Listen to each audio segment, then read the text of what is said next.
This is Beach Talk Radio. Good morning, Mr. and Mrs. America, and all ships at sea. This is your captain speaking, Mean Gene.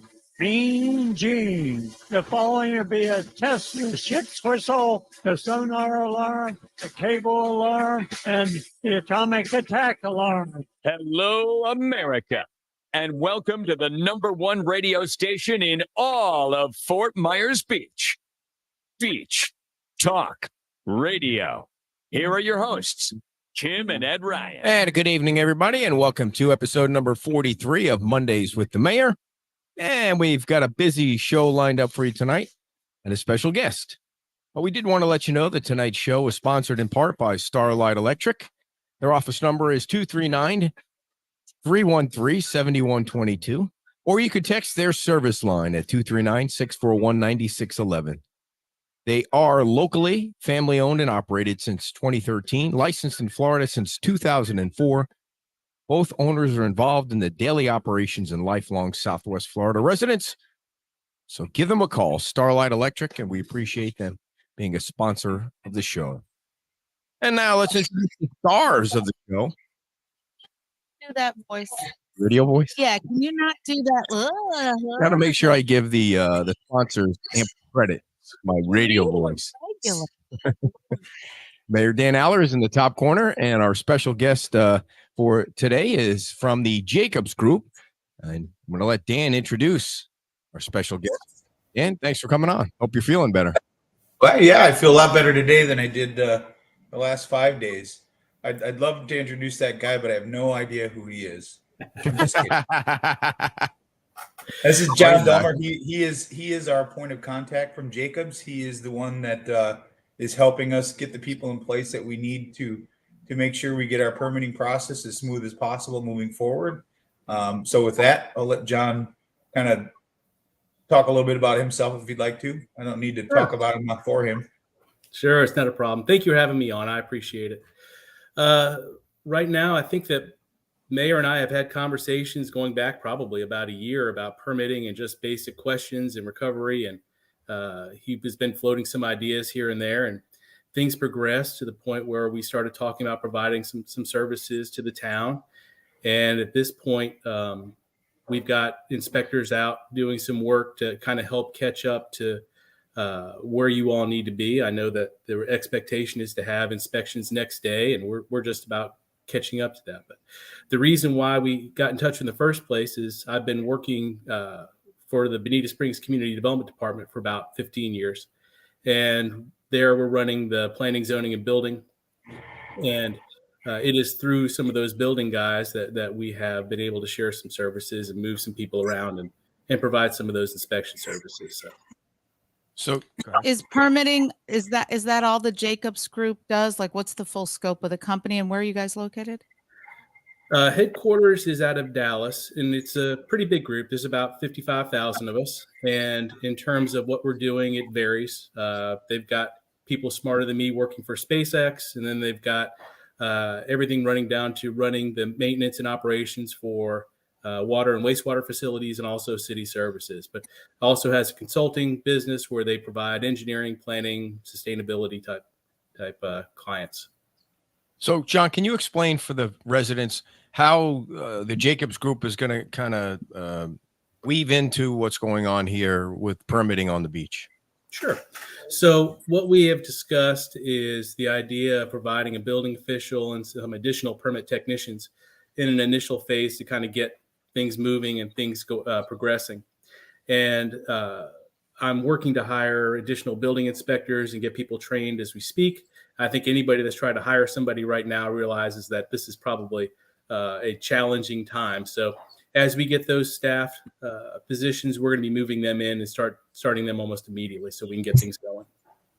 So when you first kind of took a big look at Fort Myers Beach and how the permitting was going, I mean, what was your first reaction? Was it, oh my gosh, what's going on here? Or, I mean, obviously they're getting bombarded with a lot of applications for permits, and that's unusual for a small town. Correct. And that's going to be the biggest issue. I don't think it's fair to really look back and say what was good and what was bad in terms of that initial period of time, nobody staffs for that type of volume. What you were looking at was essentially a catastrophic event where if you had that much staff, you wouldn't know what to do with them on a daily basis. So right now, the goal is to get the people in place to knowing that there's a certain period of years that we're going to need to help with that additional staffing level.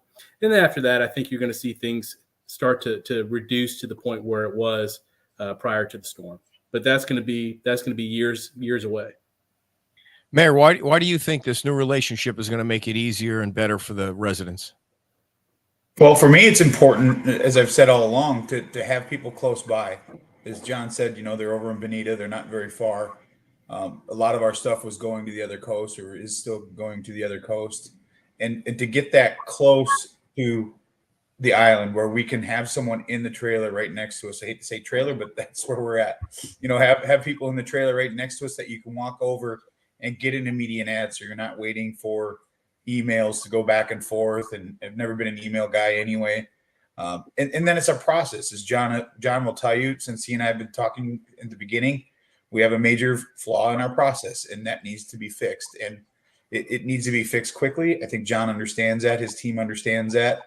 I have no doubts that his team was working already to correct some of that. As I've said the last few weeks, I judge it by how many emails I'm getting and what those emails are about the permitting. And it went the wrong direction for a while, and now it's starting to come back. So since John and his team have been involved, we're starting to see it trend in the right direction. So it's not perfect by any means yet, but we're getting closer. So, we've talked about this on a few occasions, and, you hear from people that the permits are in there. They don't know what's wrong. They're not sure how to fix it. Mm-hmm. So are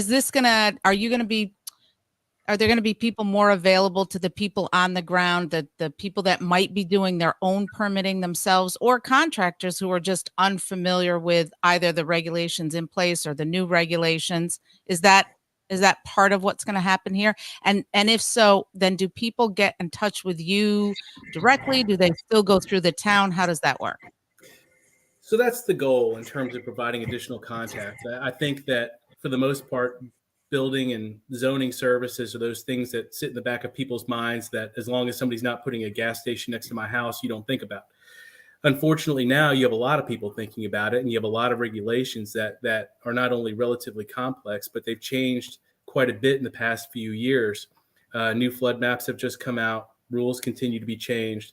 The Florida Building Code continues to evolve. So what I think the goal is to provide some people on site that can at least guide and provide a little bit more understanding of what's going on. A lot of people can do building services. I mean, providing the technical aspect is easy. What I'm trying to get across to our staff is that you need to kind of walk people through so that they understand what's going on. This is something that they're probably not going to experience again. God willing, we don't.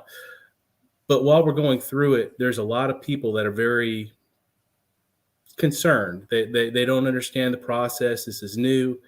It's not something that's beyond their understanding, but it's something that they don't deal with every day. And there's a lot of nuance to it. So I think how you approach describing the process, how you approach describing what needs to be done and how it needs to be done is probably more important than the technical knowledge. So that's been one of the major points of discussion that the mayor and I have had is how is that information delivered, in what type of tone and how quickly. Dan, you said the major flaw. Specifically, you're talking about when somebody puts a permit application in, then it gets rejected for one thing, and then it goes back in, it gets rejected for a different thing. Is that the kind of thing that you're talking about and you want to see fixed? Yeah, that's one of the major ones for me. It should, go through the process, get the reviews that need to be done, and have it sent back.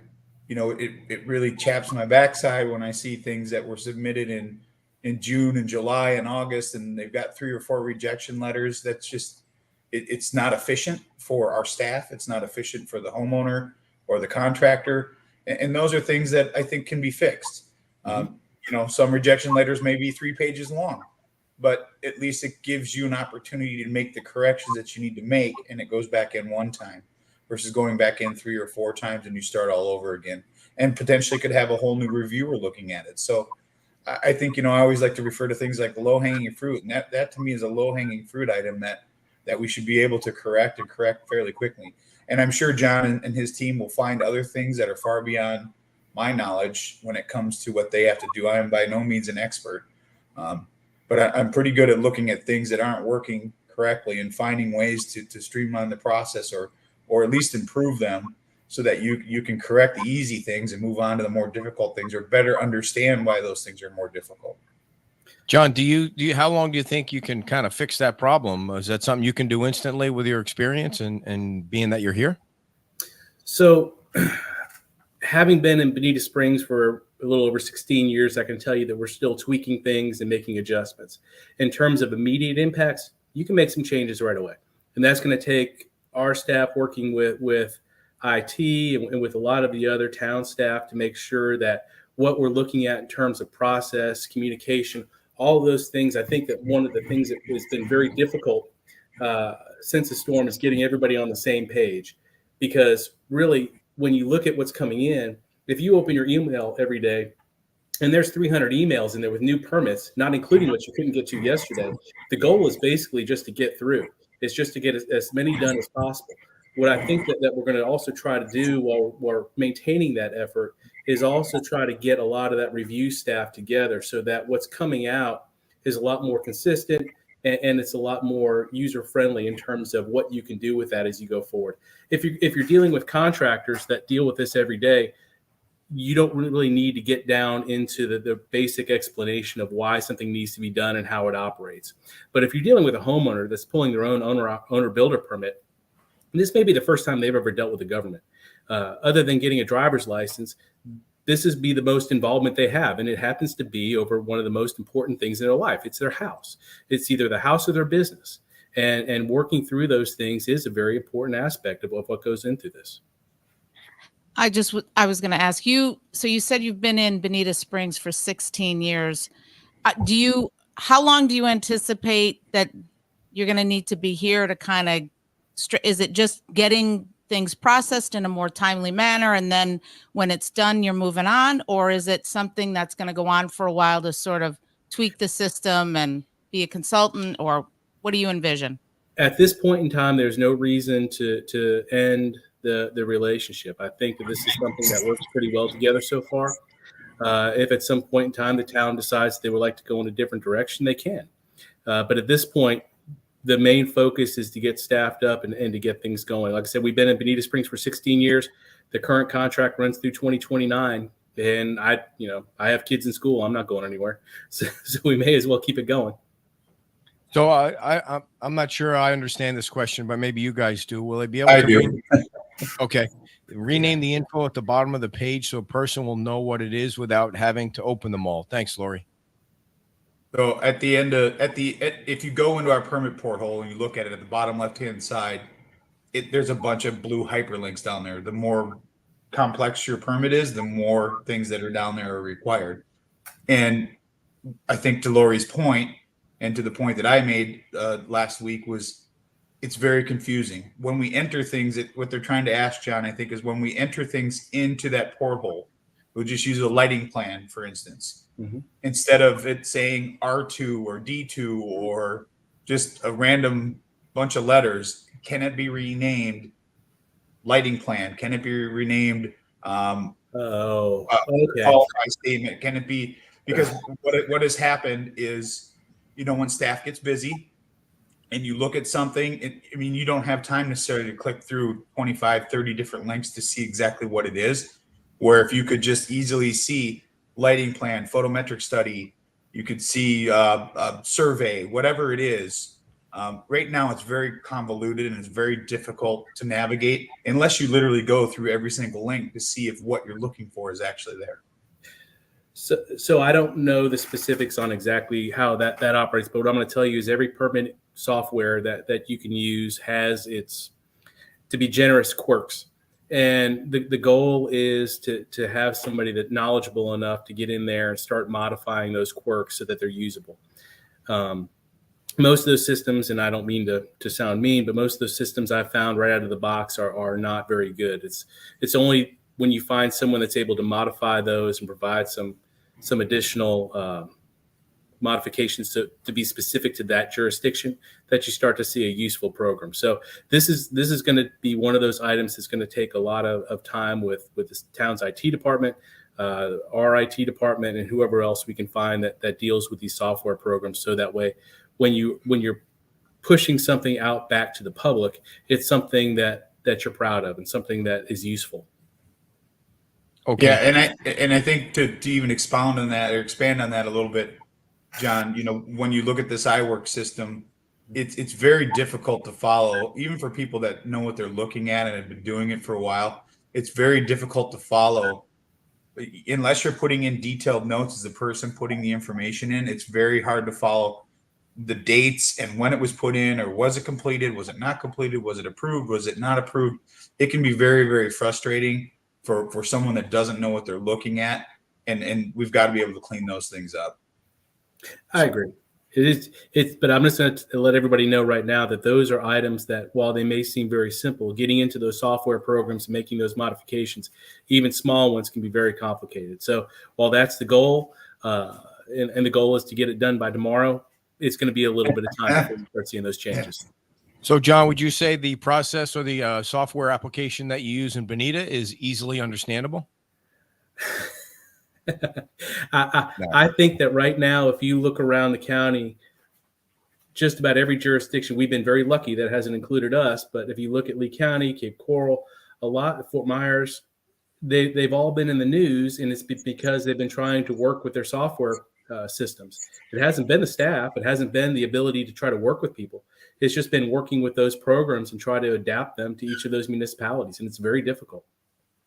And I know this might be impossible, but so let's say you have a homeowner that's that's trying to do a rebuild. They're not an expert on these permit applications, but they submit it in, and then Bob looks at it, and whoever Bob is on the new staff, and sends it back with a rejection. Is that homeowner going to get the same person now working with them every time, so that Jane doesn't get the application the second time through and have to go from the beginning and try and understand it? There's now a relationship between the person that's in the office and the homeowner, so that that homeowner knows that they're dealing with the same person each time. Or is that impossible with the number of permits? It may be the same person, it may be a different person, but those people will be sitting right beside each other, and the number of people that'll be looking at those permits is going to be significantly smaller. Right now, and I don't want to start modeling other firms' programs, but they tend to work on what you call a hub and spoke design. So a lot of the applications will come back to the home office, and they have a larger staff there that reviews everything. So they could be reviewing Fort Myers Beach, and then they'd look to another jurisdiction, then another jurisdiction, and they simply go through those permits until their queue is empty.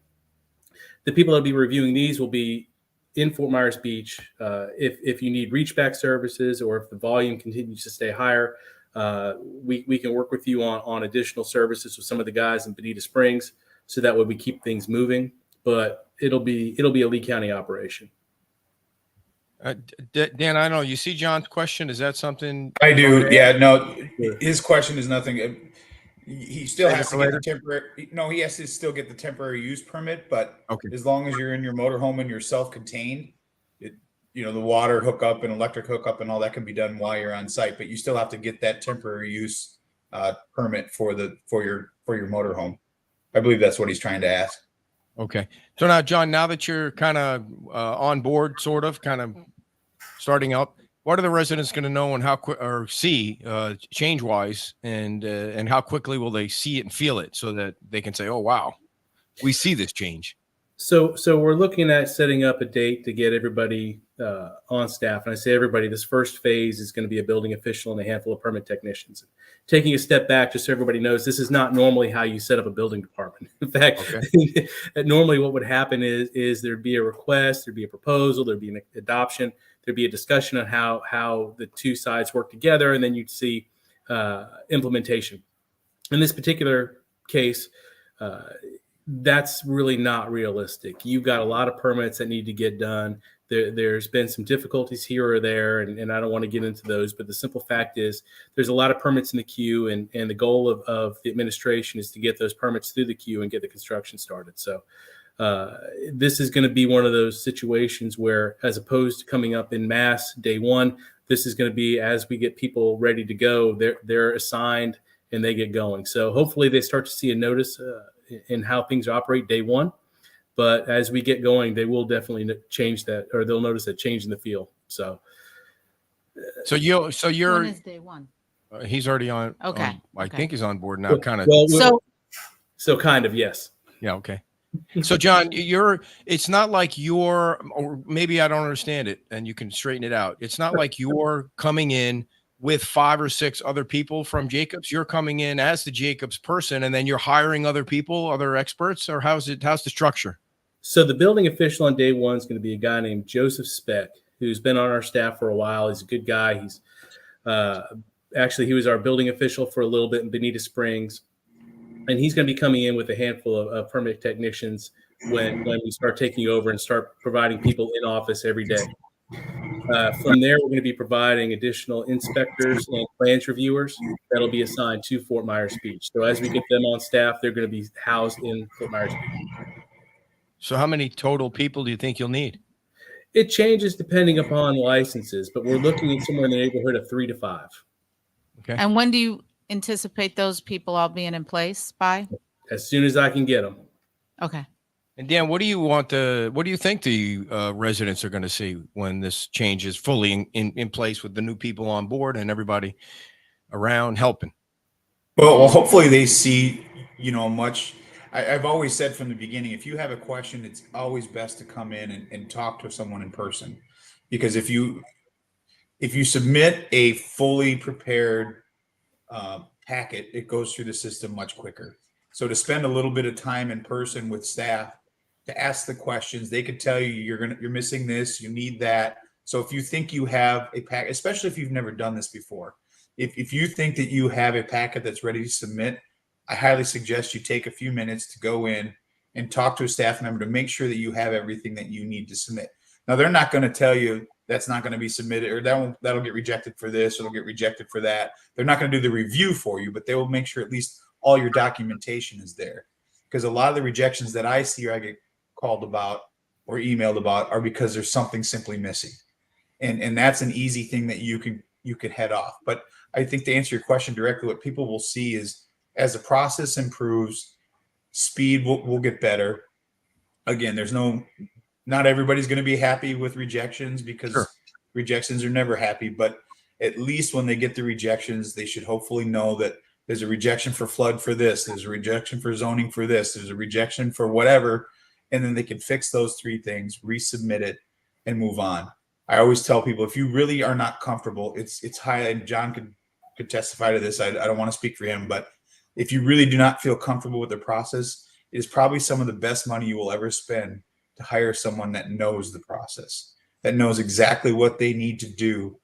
When they submit that, they know exactly what they're going to be looking for. They know exactly what they're not going to be looking for. They know, so you're not wasting your time. It's a good investment on something, especially if you're in a hurry and you want to get through the process quicker.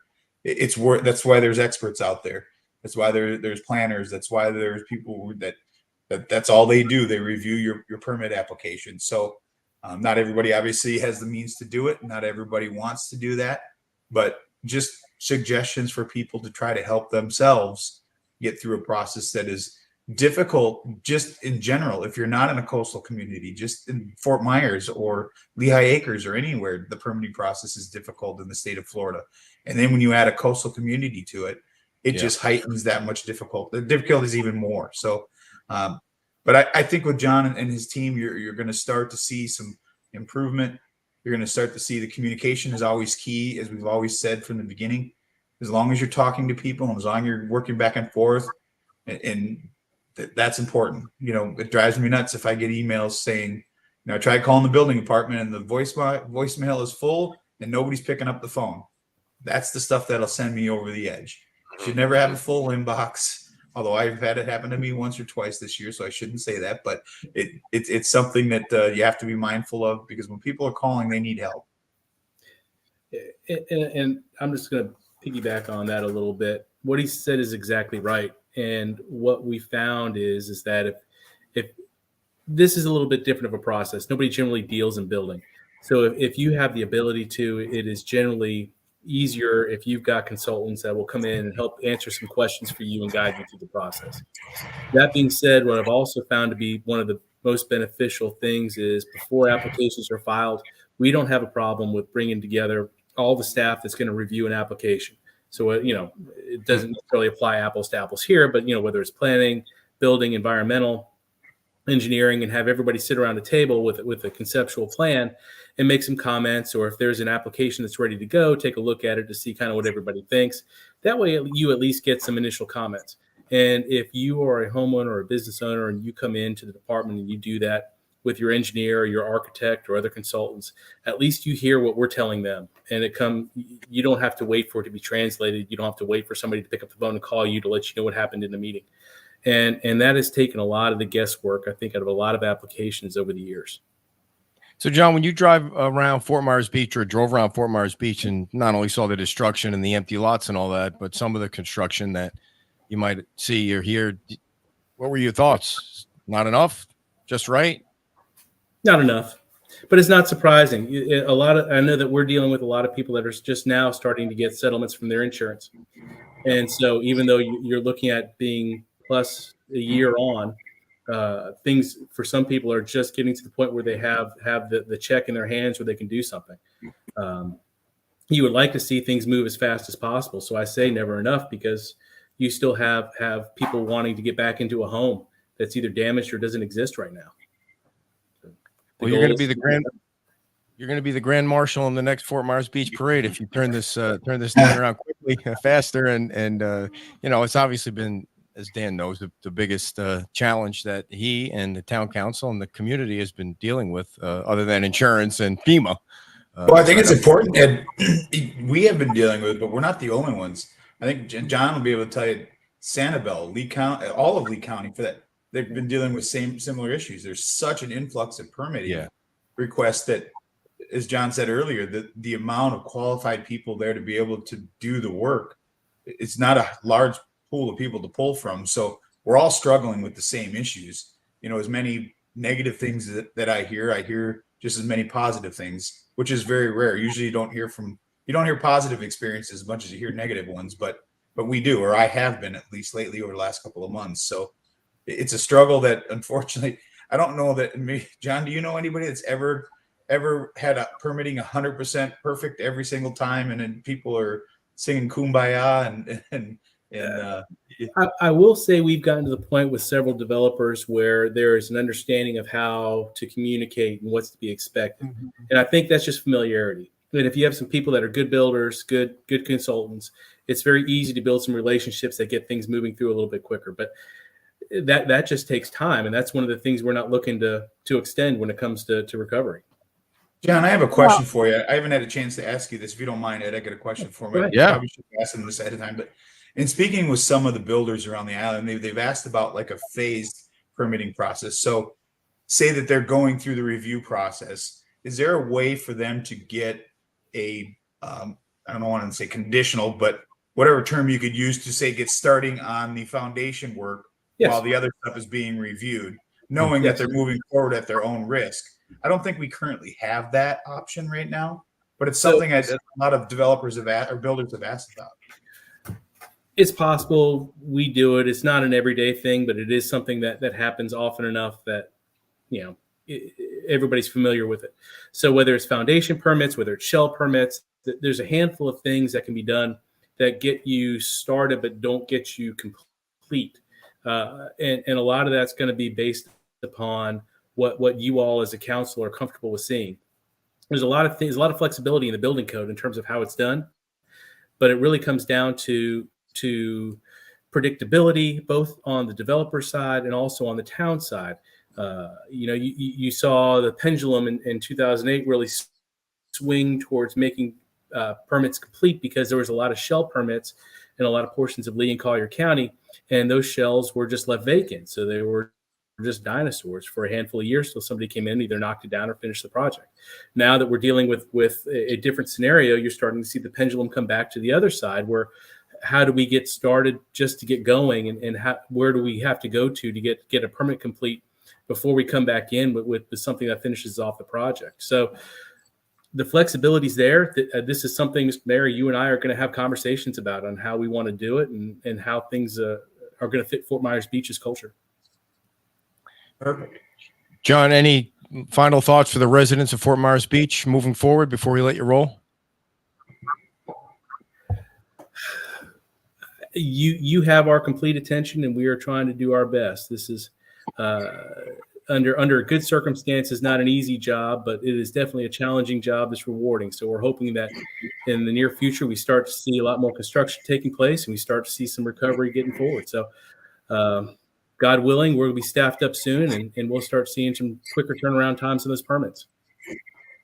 Well, and I just want to read Debbie's comment there that town staff is so great now about help and finding an answer and communicating. Definitely ask them for help. So there's some positive, moving forward. And we're getting to watch Debbie build her house right on Estero Boulevard right there. For the longest time, she was they're still living in a trailer, but they had their pool set up in the back right on the Gulf. But now we're starting to see her house go up, which is nice to see. And I'm going to echo that. I've sent a lot of my staff out there that need to be familiar with what's going on the beach and how it operates. And every single person that we've dealt with has been fantastic. I can't say that there's been a problem with any person that we've dealt with. So it's been very welcoming. It's been nice to see, and it's been a very positive environment. Thanks, John, and good luck. And we look forward to talking to you again. Thank you all very much. I appreciate it. Thanks, John. Yes, sir.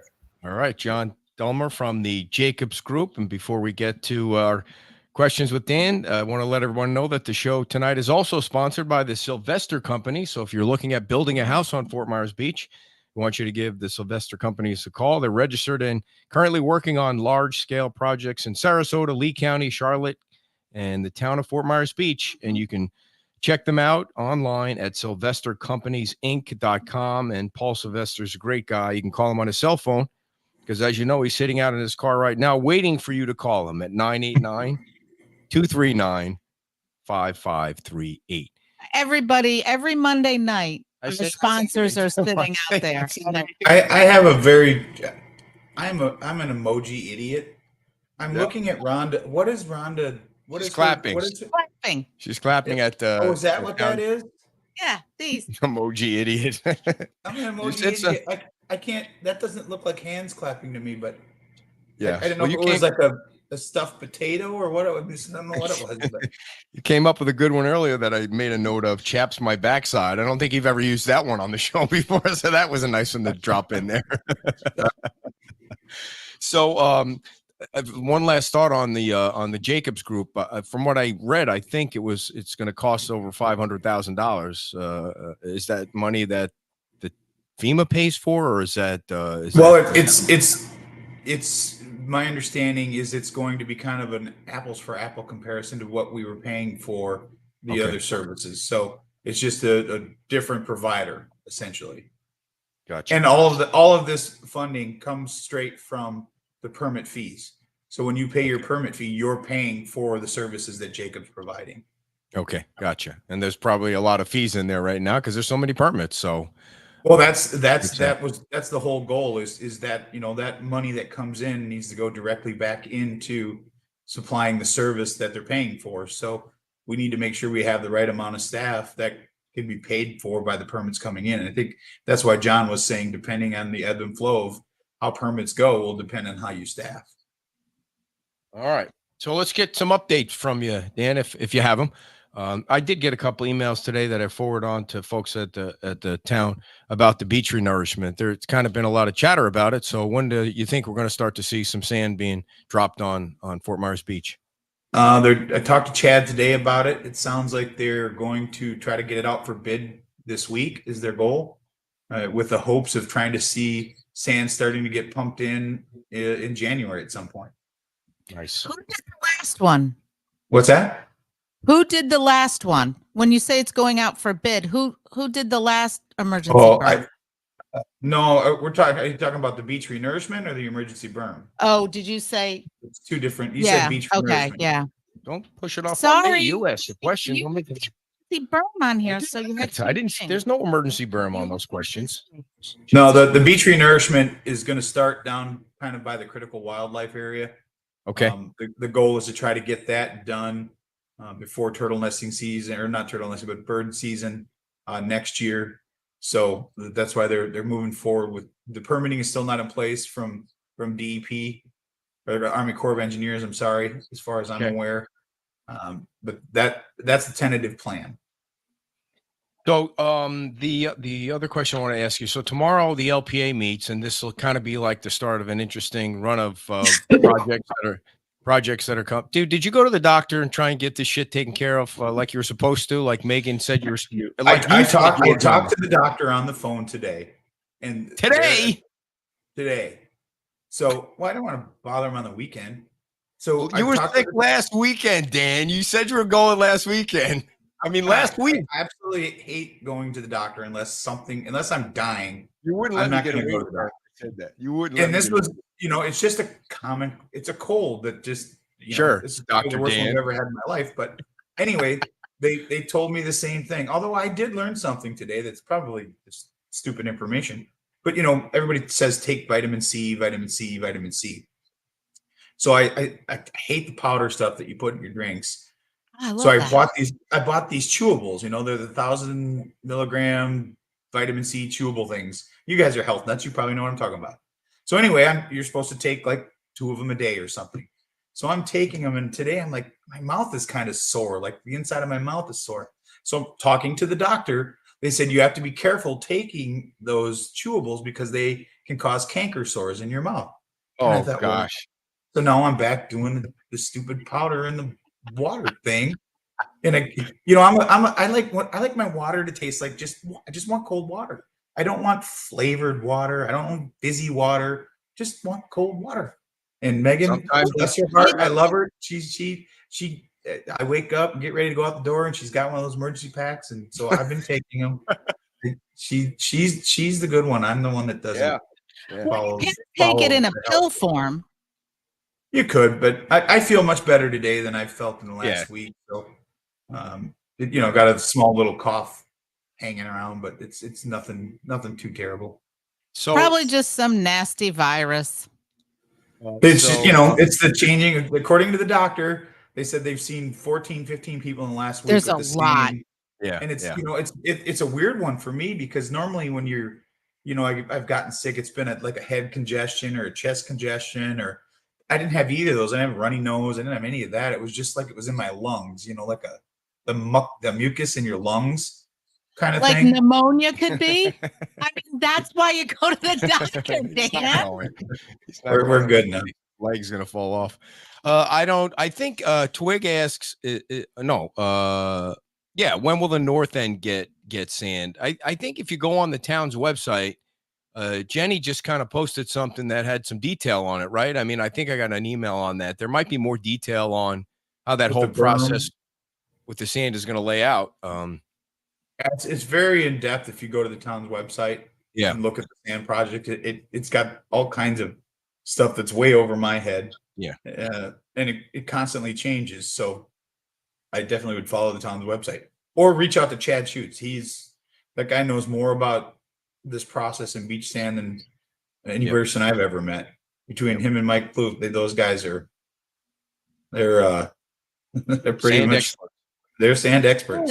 Yeah. Might be good to we had him on one time. He was good. Well, and Chad and not at the same time though. No. So back, I didn't lose my place. The LPA meeting is tomorrow at 9:00, and we're going to start to see some of these projects come up, like the whale. And I know that the Myers side submitted their application to staff. I don't know if it was today or yesterday, but that application is in.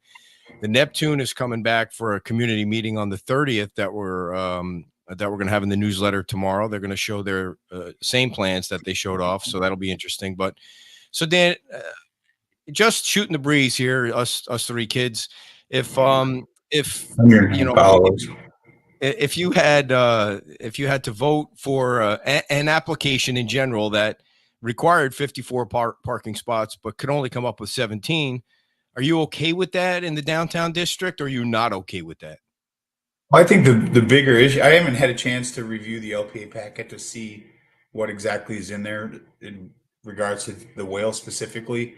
I did see your post I think it was either today or yesterday about it. And I don't think it, quite honestly, Ed, I don't think it's fair that whatever decision gets made, I don't think it has anything to do with whether you support or you don't support small businesses. There's a set of rules in place that you follow. Now, when you're asking specifically about parking, there was no parking in some of these places before. I think the bigger problem is, do we need to look at the calculations of it? Do we need to look at, how it's calculated? They didn't have it before, but they were running a business out of there. But are you looking at, and again, I haven't looked to see I've seen the renderings that have been posted, but I haven't seen exactly what they're asking to do yet. But are they asking for 3 times the kind of intensity density that they had compared to what they had with parking spots before? I don't know. I'm not exactly sure of the details yet. So it's hard to say what I think or don't think of as far as that parking situation. But I think it's something we certainly have to look at. We want to promote walkability. We want to promote bikeability. We want to promote leaving the cars off the island whenever possible. I've been to the Whale 1,000 times.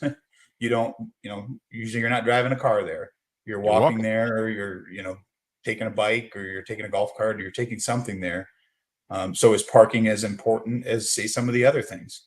But when you look at it in a whole, and again, I haven't looked at their package to see what exactly they're asking for. Are they asking for more height? Are they asking for more than just parking, or is it just the parking that they need help with? Or I don't know. It is. I don't want to get into the specifics of the entire application, but yeah, they're asking for more. But in general, there seems to be more parking in that area on Estero Boulevard. I could be wrong, but it looked like there were a couple buildings there no longer there that are now parking lots or something, or maybe I just couldn't see them beforehand. But do you think that an application could actually be approved before the town looks at modifying the calculations? Is that a possibility? Sorry, repeat that again. They kind of cut out on me. Do you think a application, not necessarily the Whale, that doesn't have the new requirements by code for the parking spots, do you think the calculation in that area could be an application could be approved before this whole process? You see, to me, that would slow down the process. You got to go through the whole process of recalculating the calculation. That's the thing about the process. It's set up so that it's a case by case situation. I have heard people that have come up and said things about, well, there's parking, whether it's business A, B, C, whatever it is, there's parking down that street, or there's parking over there. Or why do I have to have it here? Or why do they have to have it over there? And if you're a business owner and do you think it's your responsibility to take on parking for someone from another business? Or should your parking be for it? Parking is always going to be an issue for us. I think it's something we really have to look at. I don't know exactly how the calculations are calculated, to be honest with you, for every single business, but it's parking is an issue. And is it, for me, if you're asking me personally, is it a huge thing on my list of things that I'm going to die on the sword over? No, there's so many other things, but when you combine things together, parking, more setbacks, more heights, more density, more intensity, when it's more than just parking, or it's more than just setbacks, or it's more, you have to look at the process as a whole, or the package as a whole. And that's where you talk it through. What works for everybody. As I've said before many, many times, there's never been a negotiation that I've been involved in that has been a good negotiation where you've walked away and one side hasn't felt like they had to give up something a little bit to get what they needed. What's more important on both sides. When one side is heavy and one side isn't, that's not a good negotiation. That's not what's in the best interest of both sides. Yeah, and town staff is recommending denying the parking and allowing them to go from 30 feet to 36 feet. 6 feet, 6 feet of height added. So I see what you're saying. They're going from 2 stories. 6 feet. I mean, but again, this is what I've said all along. Ed, is when you look at it, even though you're looking at it case by case, 6 feet in one spot isn't maybe all that important, but now 6 feet in another spot could be a big difference. I mean, 6 feet doesn't sound like a lot, but 6 feet's a lot, especially if you're looking at a big scale, a large scale development. 6 feet can be a lot, but you look at some of these things that are coming back and having the conversations with like the Times Square people, what they get to build back without the town even telling them they can't. they can build back 30 feet above base flood elevation. The buildings in Times Square by right are going to be 50 feet in the air or close to 50 feet in the air. And and that's what they get to build back by right. So now when you say 6 feet, it doesn't sound like a lot, but now is it 7 feet, 8 feet? Now, when you go from 50 feet in the air from a building that was only maybe 12 feet in the air before the storm or 15 feet in the air before the storm to the peak, that's a big difference. It's changing the landscape of what was there already. So when you look at that, and then you look at adding another story or 2 stories on top of it, I'm just using Times Square as an example because Times Square, everybody knows Times Square. It gives you an idea of when you make a decision, you've really got to look at this as a whole and not just as it's only one parking spot, or it's only 5 feet, or it's only 5 feet of a 15-foot setback, or it's not just the simple number that you're looking at. It's the entirety of the entire project. Right. And I guess, again, I'm not trying to pick out one application, but it is coming before the LPA tomorrow. But, they are asking to go from 2 stories to 3 stories, and they are asking for more feet in the air. And I guess I hear what you're saying.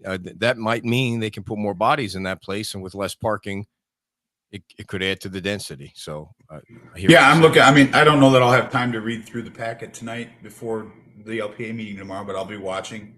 I may go and sit in the audience and listen, because sometimes the things get cut out, but I'll definitely be listening. It'll be interesting to hear both sides, the staff side, the applicant side, and then listen to what the LPA has to say about it before it eventually makes its way to us one way or another, approval or denial. But it'll be interesting to hear the facts on it and see exactly what we're looking at. But I don't think it's fair to pinpoint one thing or make it a whole application about one thing, about just the parking. I don't know that this development or this project will move forward based on one small thing, or I shouldn't say small. That is a very big thing, but on just the parking, there may be other issues, or there may not be other issues.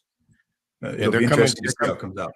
They're coming down for asking for 3 variances, but there's also some other stuff on the LPA agenda that it's going to be interesting for people to watch, because it will help they got rebuild. Yeah, they've got a very full agenda. They do. Yep. Go ahead. Can we shift gears? Yeah. But again, I want to reiterate what I said at the beginning. It's whatever the outcome. I don't think it's fair to say the LPA or the council or the staff. It's relative to wanting small business or not wanting small business. This is what's in place. Do you want to modify it? Do you want to adjust it? Whether it's big scale or if it's mom and pops, the decision shouldn't be relative to whether or not you're in favor or not in favor of small businesses. And just to clarify what your clarification is, you're talking about the comments that were made under the post, not the post, because I certainly wasn't accusing the town or the LPA of not being in favor of business. I honestly haven't read through all the comments on it yet. I actually was looking at it while I was waiting for you to come up. But did he say something bad in his post? No, not at all. But it was because I'll take care of it. No, it was along the lines of this will be a big step, and whether or not the town wants or small businesses to come back is kind of how you worded it. And I don't think that's fair. I don't think that'll. I don't think so. I disagree with you. Okay. I don't. Whether or not this gets approved or not approved is not relative to whether staff or the council or LPA is in favor of small business. I guess we can agree to disagree on that then. Fair enough. Fair enough. What? We can disagree on things. It's fine. So in relative, I mean, if the town doesn't approve a bigger development for whatever reason, does that mean that we don't want development, or we don't want bigger development, or we just didn't like the package that was put in place for that development? So I guess it would be. I guess we might disagree on that too. I'm just thinking. I'm not. Oh, you are in the wrong if Holly is fine with you. But I am not in government, and I don't have to make the decision. To me, I think it's a fair proposal, and I talk to other people like Jim Adderholt, Patrick Van Ness, who think it's a fair proposal and it should get through. John King, that it should get through, and so that's just my opinion. Now, you explained a different side of it, like there's that I didn't see. And so I think it's a fair proposal. They had 17, 18 spots before the storm. They are asking for 17 spots now. And I think that that's fair. But if you're saying that, well, more density, if they're requesting more density, it's not apples and apples. So that's fair. Yeah, I mean, just looking, you got to just look at, in my opinion, you just got to look at it as a whole. And I'm not saying I'm for it or against it. I'm just saying you got to look at it as a whole. Gotcha. If you're talking about building something back, what it was the same size with what they had before, or increasing it 2 or 3 times and still keeping the parking that they had before, you got to look at it as a whole. I'm not saying that I agree with them or don't disagree with them. I love the whale as much as everybody, and I enjoyed it. Part of Actually, building Megan and I went on our first date there. Believe it or not. I think we heard that story before, but I mean, you might have Soapy tuna before. Yeah. So, but I think now that, and I know you can't really take this into account because you've said this before, not maybe you, but other people. It costs more to build back. You have to build back more resilient. They're trying to build things that or now fit into the community that look different. The place was falling apart before. They were going to make renovations to it. Now they've come up with a plan that they're going to need help on. They're going to need variances on, and it may not fly. But that's just the way I look at it. But I might be more pro development than a lot of other people. I would like to see faster building. And one of the things Adderholt said on the show on Friday night was that, maybe there's a little bit more lenience. He didn't use that word, for people that come in first. The first hotel might get more breaks than the 20th hotel because the first hotel is more important. Now, that's not really playing fair for everybody, but it's just a thought. There's so many things that go into decisions when people are going through that CPD process that, where they're located, the public benefit versus not, there's so many decisions that go into it. I don't know how you could possibly favor one over the other without putting them all on paper right directly in front of you. It's hard to compare. Like you're going to buy a car, unless you've got all 3 specs for the 3 cars you're looking at right in front of you. It's and you discuss and talk to it's very difficult to say anything other than, let's see what's presented. And anybody that knows me knows I'm very much pro development. This island doesn't work without development. It doesn't work without businesses. It doesn't work without residents, and it doesn't work without visitors. So you need all 3 of those, or the stool tips over. But it doesn't mean you have to overdevelop or underdevelop. And people are very vocal on this island. They will let you know what they feel is too much or what is not enough. But the point is, you have to keep moving forward. People have to be submitting. They have to know that the LPA and the council are willing to listen to all anything you bring forward. We're going to listen to it. We're going to review it. Staff's going to do their job. They're going to recommend approval or denial. And if there's anything you've learned over the last 4 years, I think, since I've been involved, is sometimes staff gets agreed with, sometimes they don't. So it just depends. But staff's job is to look at the code and the rules, the way they're written, and make their recommendation. And then the 5 policymakers up there, it's their job to take their opinion and take the opinion of the people trying to get the approval and make the final decision. Right. And to be fair to staff, they're not giving you their opinion. They're giving you the facts based on the code. There's no opinion. There's no opinion from them. This is what the code says. This is what they're asking for. Does it meet the code or does it not? And that there's no opinion. Opinions are left to the people that are making their pitch as to why it should work outside of, because we've learned since the storm, especially, that some of the things that are in our code just don't make sense anymore, and they need to be changed. And we've made many, many changes over the last year to some of these codes to allow people to build things that they couldn't do on September 27th. So the council and the LPA, we're all willing to listen. If it makes sense, let's do it. Let's move forward. If it doesn't make sense, we'll tell you. And just a final thing on the I'm going to knock you out once this show is over. They're in a spot. This day tomorrow is going to be very interesting to a lot of people. Small business thing. I mean, it is. I think Can we save this for after Dan gets off? You can yell at me later. You can just have do your whole dissertation here, and I to get in here. I think the whole thing with the small business thing, though, is that's subjective too. Like, what constitutes a small business? And I think it's going to be hard for small businesses, like really small businesses, because it's so damn expensive because of what you have to do now. So They're going to need help from the town. they're going to need help from a bank. I mean, it's going to be besides expensive. that, yeah. And the thing with the whale too is they're on such an unusual.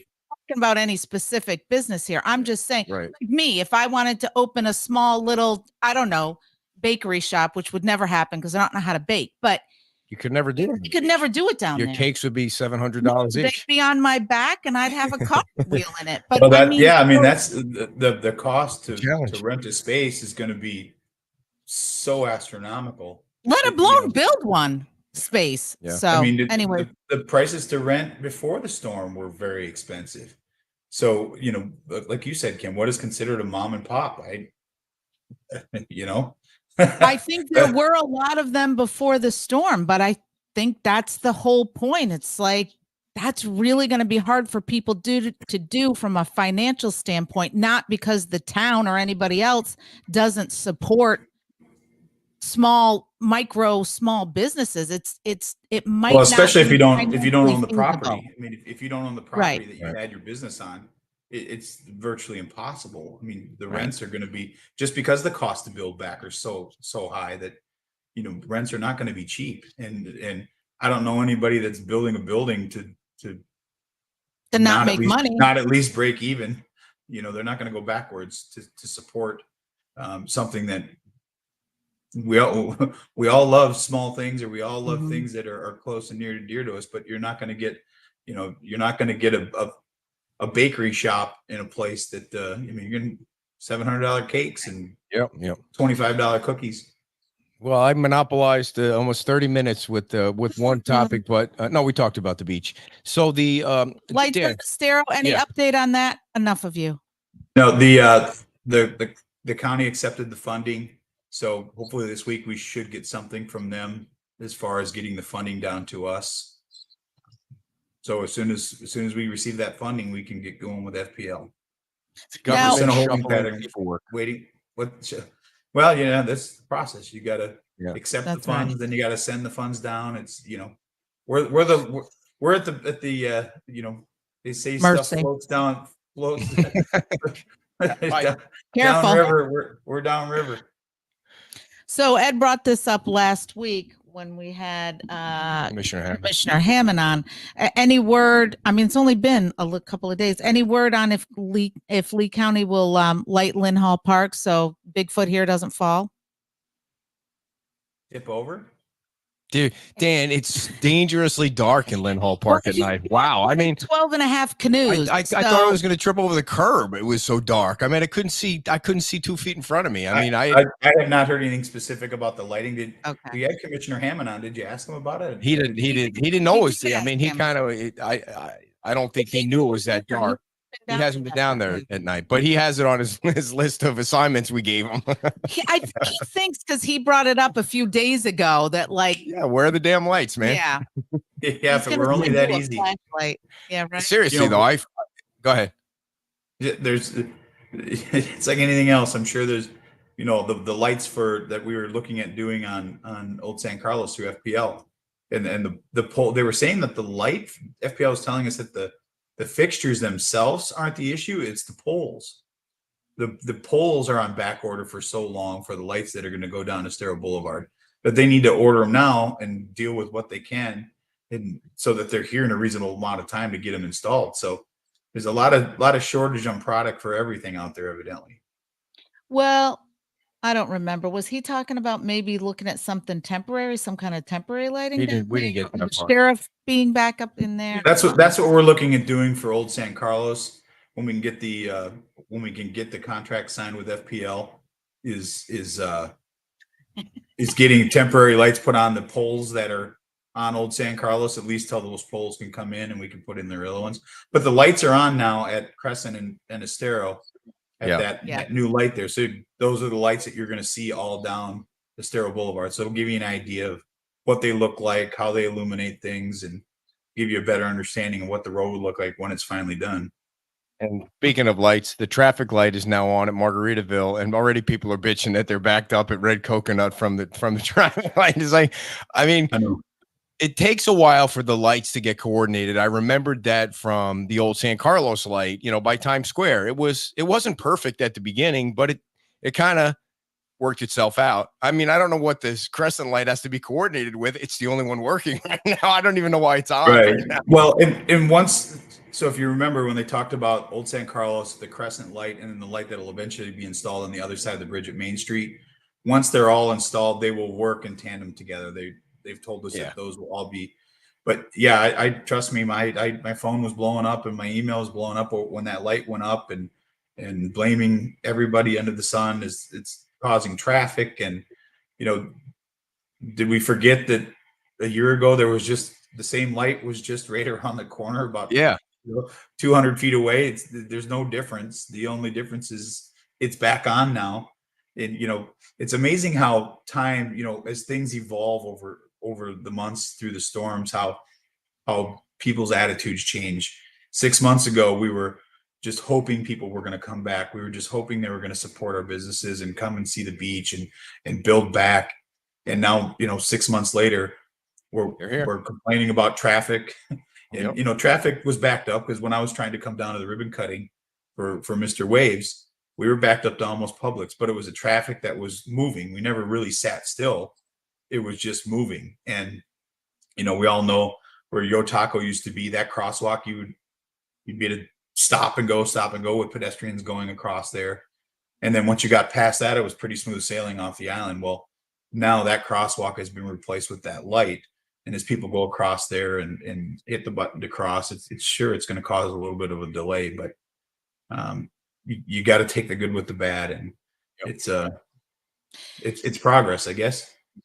I don't think there's any doubt that people are going to come back. I mean, we hear all the time and have been for a while that, the people that have been coming to that beach for, decades are committed to coming back because they love it and they want to support it. And there's no doubt in my mind that it's going to be getting busier and busier and busier.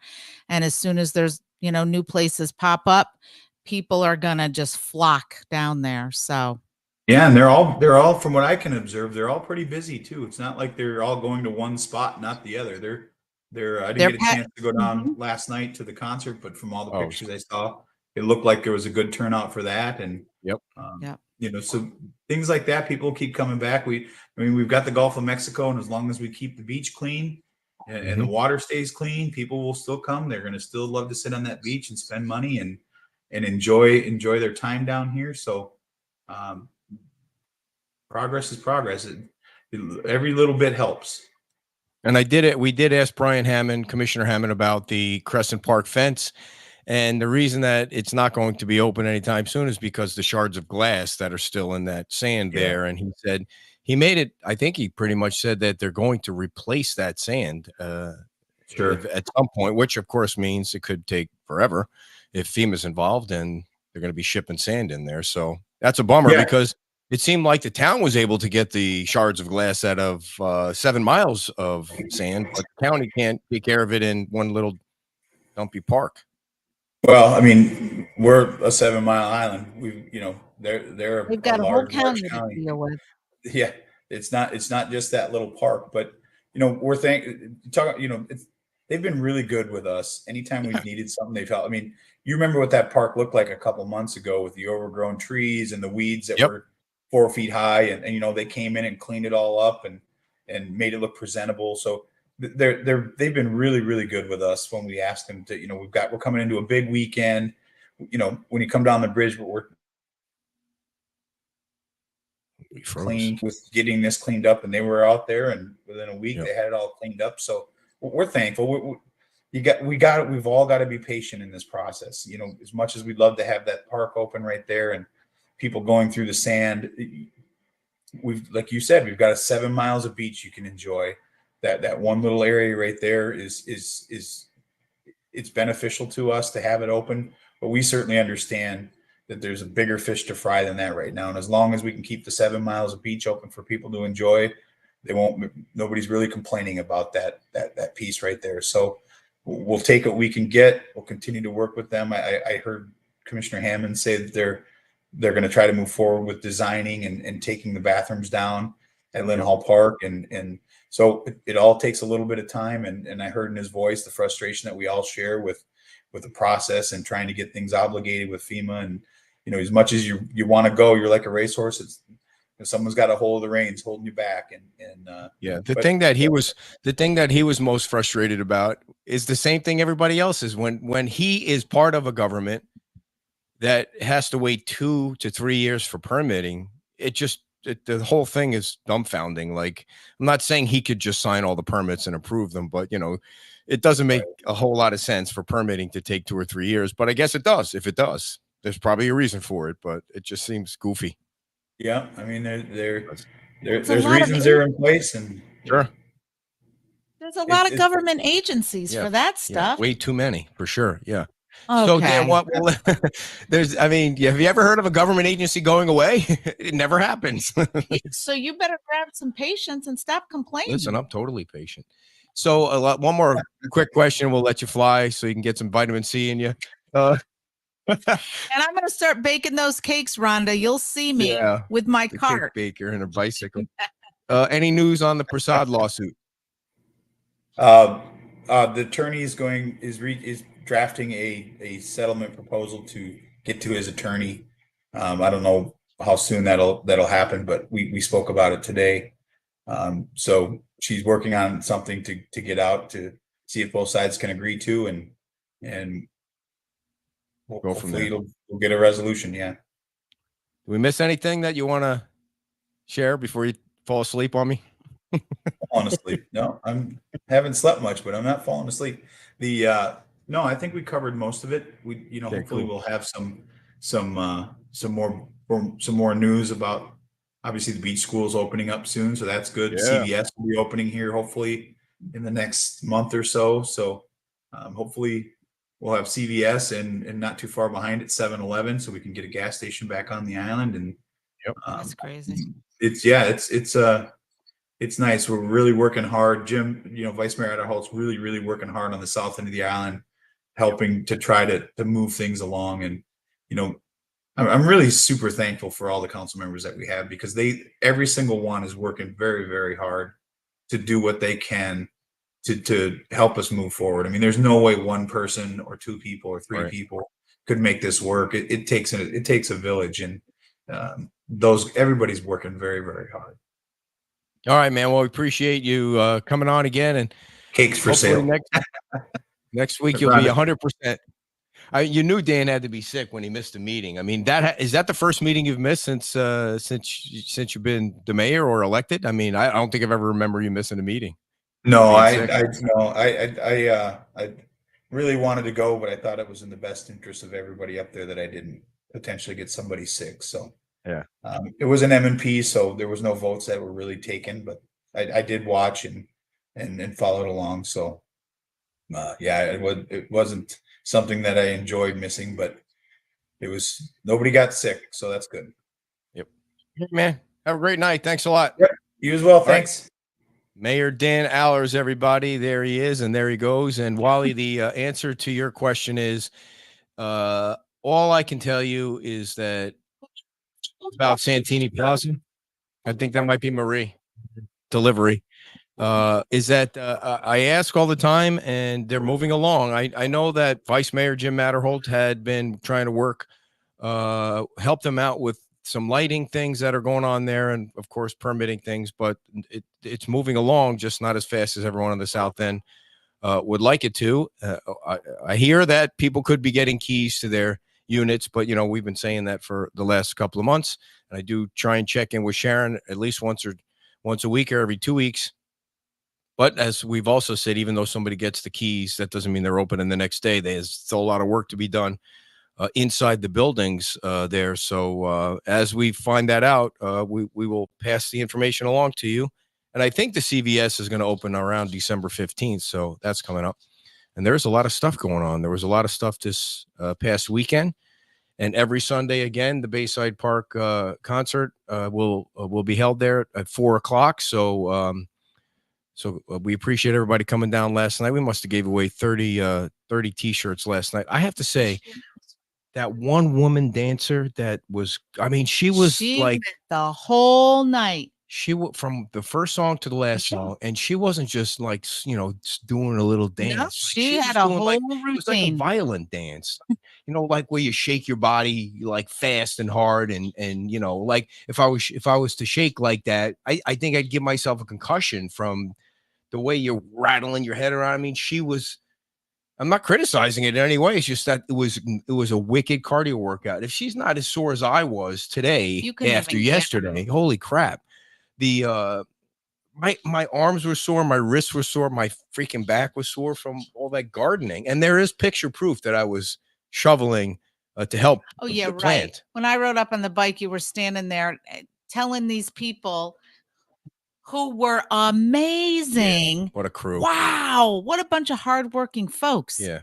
And they put a lot of other people to shame because they work. Listen, it was hot as snot out there. And, we aren't there weren't a lot of spring chickens in that crowd, just to say. I mean, we were all up there in age, and they were out there busting their humps. And here's the thing. I said, let's do one more thing. Let's just all walk out. Let's just walk out with a plastic bag toward the school and just pick up some garbage. There was a bunch of garbage, I don't know how it got there, but anyway, so just pick up the garbage. Next thing I turn around and the people are raking and they're shoveling. I'm like, no, you're going too far. You're cleaning up the neighbors' yards and everything. So I went over to one lady. I said, I think we're on somebody else's property. We should.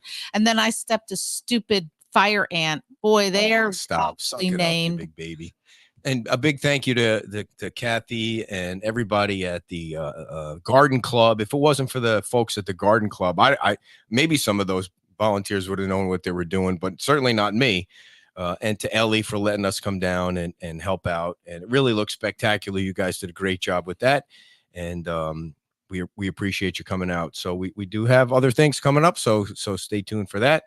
And anything else you want to share before we...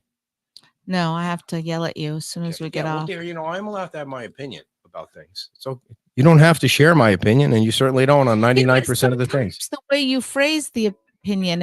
You make it sound like fact or something. No, nobody knows anything I say is fact. I mean, everybody knows it's just opinion. Should know it's not. No, I think some things, anyway, who cares what I think? Alex King doesn't care what I think, but he cares what you think, especially if you're looking to buy or sell a home. You've probably seen him on his new TV show that he has, and he's always wearing Crocs, and he's always smiling, and he's a super nice guy. And he said, Crocs? No, I love Crocs. I would never wear them, but I love when other people wear them. Alex King is with currentcoastalrealty.com. You can email him, of course, at alex@currentcoastalrealty.com.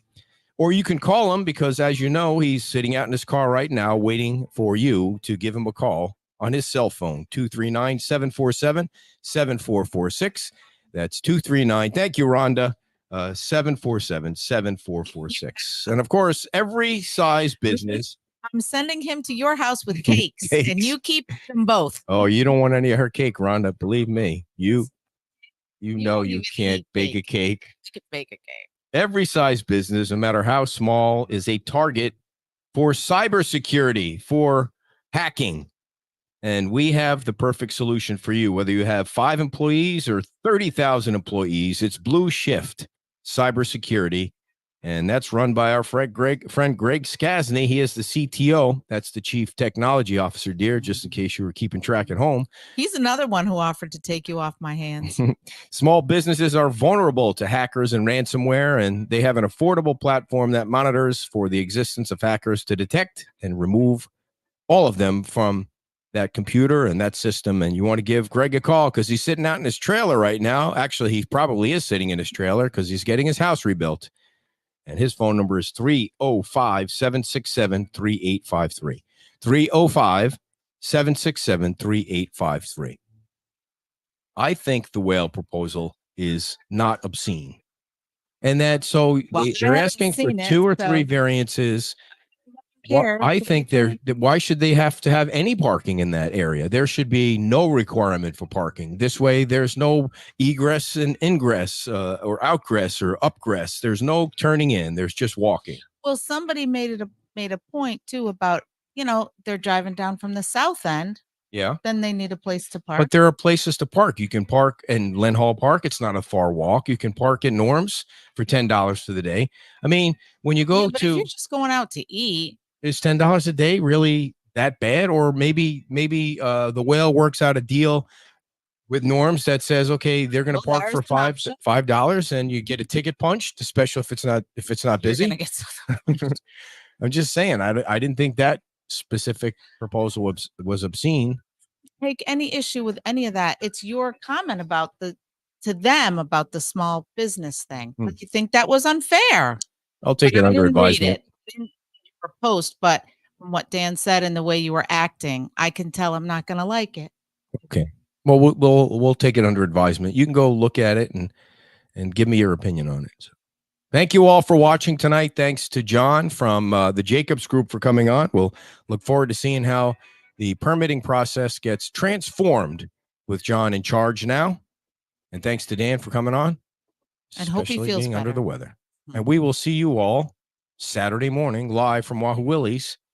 And our newsletter comes out tomorrow at 6:00. By the way, Wahoo Willie's is officially open for breakfast every Saturday and Sunday. So now you can come down at 9:00 and hang out at Wahoo Willie's. Thank you all for buying merchandise last night. It was a Yeah, very nice night. And we're We'll see. getting more Pink tank tops with the mesh in the back. Anything else, dear? That's it. Bye-bye.